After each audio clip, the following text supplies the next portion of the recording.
कक्षा 10वीं का क्वेश्चन 12 प्रश्नावली 6.3 का प्रश्न 12 क्या बोल रहा है?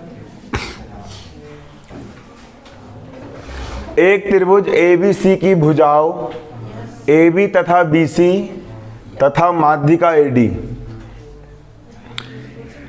एक त्रिभुज ABC है, एक त्रिभुज ABC है, एक त्रिभुज ABC है और इसकी एक भुजा AB है, इसकी एक भुजा AB है और अगली भुजा BC है। अगली भुजा क्या है? BC। इसकी भुजा AB और भुजा BC और माध्यिका AD, माध्यिका AD, माध्यिका AD। अन्य दूसरा त्रिभुज PQR, अन्य दूसरा त्रिभुज PQR की भुजा, पहली भुजा कौन सी? PQ की भुजा कौन सी?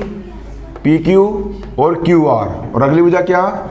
QR तथा माध्यिका PM, तथा माध्यिका PM के समानुपाती है। समानुपाती का मतलब यहाँ पर ये होता है कि AB भुजा PQ के समानुपाती है, BC भुजा QR के समानुपाती है और AD भुजा PM के समानुपाती है। तो सिद्ध करो, लेकर के आओ, सिद्ध करके आओ कि त्रिभुज ABC, त्रिभुज ABC, ABC, त्रिभुज PQR, त्रिभुज PQR, PQR, त्रिभुज ABC और त्रिभुज PQR दोनों क्या है? समानुपाती है। ये सिद्ध करके लेके आना है। ये क्या करके लाना है? सिद्ध करके लाना है। सबसे पहले हम यहाँ पर क्या डालेंगे? हल डालेंगे और हल डाल के लिखेंगे दिया है। भुजा समानुपात में दी है। AB भुजा PQ के समानुपाती है, AB बटे PQ, BC बटे QR, BC बटे QR, AD बटे PM, AD बटे PM, सब क्या है? बराबर है। बराबर है मतलब क्या है? समानुपात में है। और उसका मान कितना है? आपका K है। कितना इसका मान? K है। क्लियर? ये हमने मान लिया, K हमने मान लिया, मान लिया क्या है? K है। अब K जो है वो BC बटे QR के बराबर है। K किसके बराबर है? BC बटे QR। K जो है वो BC बटे QR के क्या है? बराबर है। K जो है BC बटे QR क्या है? बराबर है। और ये AD माध्यिका मतलब दो बराबर भागों में बांट रही है। तो BC का आधा BD, ऐसे के दो BD मिलेंगे, एक BD और एक BD, ऐसे के दो BD मिलेंगे तो एक BC बनेगा। मतलब BC को अपन दो BD लिख सकते हैं। उसी प्रकार QR, QR है, ऐसे के दो QM मिलेंगे, एक QM और एक QM, दो QM, ऐसे के दो QM मिलेंगे तब एक क्या बनेगा? QR बनेगा। QR को लिख देंगे दो QM, दो से दो कट गया, क्या आ गया? BD बटे QM, BD बटे QM, BD बटे QM। समीकरण दो नाम दिए। ऐसा क्यों हुआ? इसीलिए हुआ, इसको हमने दो रूप में इसलिए लिखे चूंकि AD और PM मध्यिका है। AD और PM मध्यिका है, दो बराबर भागों में बांट रही है, दो बराबर भागों में बांट रही है, इसलिए कंडीशन आई। अब त्रिभुज ABD, त्रिभुज ABD तथा त्रिभुज PQM में, तथा त्रिभुज PQM में समीकरण 1 और 2 से, समीकरण 1 और 2 से, समीकरण 1 और 2 से BC बटे QR इसके बराबर है और BC बटे QR इसके भी बराबर है, BC बटे QR इसके बराबर है। तो ये चारों, जब ये इसके भी बराबर है और ये इसके बराबर, तो ये दोनों क्या होंगे? बराबर। मतलब सब बराबर है। ये इसके भी बराबर होगा, ये सब क्या है? बराबर है। चूंकि AB बटे PQ बराबर है AD बटे PM और BC बटे QR के बराबर है। तो BC बटे QR किसके बराबर है? BD बटे QM के बराबर है। तो BC बटे QR के स्थान पर मैंने क्या लिख दिया? BD बटे QM लिख दिया। यहाँ पर क्या लिख दिया हमने? BD बटे QM लिख दिए, BD बटे QM। आ रहा समझ में? क्या लिख दिए? BD बटे QM लिख दिए। और अब मतलब त्रिभुज ABD, त्रिभुज, यहाँ समीकरण 1 और 2 से देखना, BC बटे QR BD बटे QM के बराबर है। मतलब इसके स्थान पर मैंने क्या लिख दिया? BD बटे QM। अब AB बटे PQ बराबर बी सी बटे क्यू आर। बी सी बटे क्यू आर का मान बी डी बटे क्यू एम है, यहाँ लिख दिए बी डी बटे क्यू एम, और ए डी बटे पी एम सब बराबर है।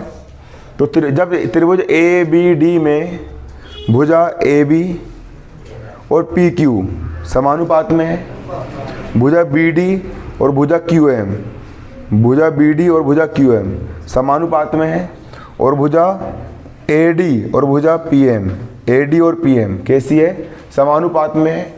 भुजाएं कैसी दी गई है, समानुपात में दी गई है। तो जब एक त्रिभुज ए बी डी और दूसरा त्रिभुज पी क्यू एम, जब दोनों त्रिभुज की भुजाएं कैसी है, समानुपात में दी गई है, मतलब भुजाएं समान है, समानुपात में है ना। ये वाली भुजा इस भुजा के समानुपात में है, ए बी बटे पी क्यू, है ना। ए डी भुजा पी एम भुजा के समानुपात में, ए डी बटे पी एम, और बी डी भुजा क्यू एम भुजा के समानुपात में, बी डी बटे क्यू एम। तो तीनों भुजा साइड समानुपात में है। जब एक त्रिभुज की तीनों भुजाएं दूसरे त्रिभुज की तीनों भुजाओं के समानुपात में होती है तो दोनों त्रिभुज कैसे होते हैं, समरूप होते हैं। ये वाला त्रिभुज ए बी डी, त्रिभुज ए बी डी, और ये वाला त्रिभुज पी क्यू एम, त्रिभुज पी क्यू एम, दोनों कैसे होंगे, समरूप होंगे, भुजा समरूपता से। क्लियर।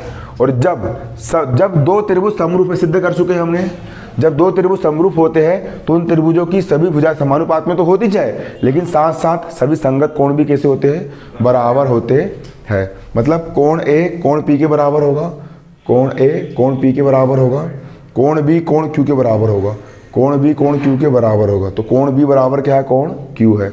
इसको हमने समीकरण 3 नाम दिए। समरूपता का प्रगुण होता है। क्या होता है समरूपता का प्रगुण, यदि दो त्रिभुज समरूप है तो उन दोनों त्रिभुजों की सभी कोण कैसे होते हैं, बराबर होते हैं। क्लियर। समरूपता का प्रगुण है।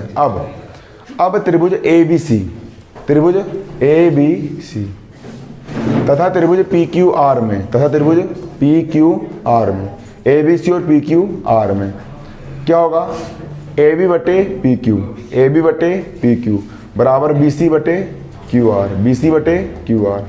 कहाँ से आज समीकरण 1 से उठाया हमने, ए बी बटे पी क्यू बराबर बी सी बटे क्यू आर। इसको उठा करके हमने यहाँ पर ये लिख दिए। तो और समीकरण 3 से हमने क्या लिए, देखो एक चीज़ और है ना, अगर ये कंडीशन ऐसी होती है और समीकरण 3 से बी कोण बी बराबर क्या है, कोण क्यू है, कोण बी कोण क्यू के क्या है, बराबर है। तो देखो जब किसी त्रिभुज में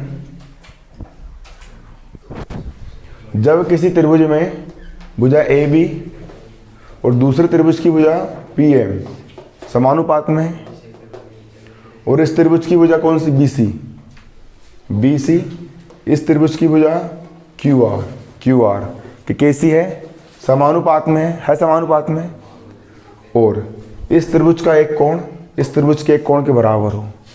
तो जब किसी त्रिभुज की भुजा कोण भुजा दो भुजाएं दूसरे त्रिभुज की दो भुजाएं के समानुपात में हो, और दोनों भुजा के बीच का कोण दूसरे त्रिभुज की दोनों भुजा के बीच के कोण के बराबर हो, कोण बी और कोण क्यू क्या हो, बराबर हो, तो दोनों त्रिभुज, ये वाला त्रिभुज और ये वाला त्रिभुज, दोनों त्रिभुज कैसे होंगे, समरूप होंगे।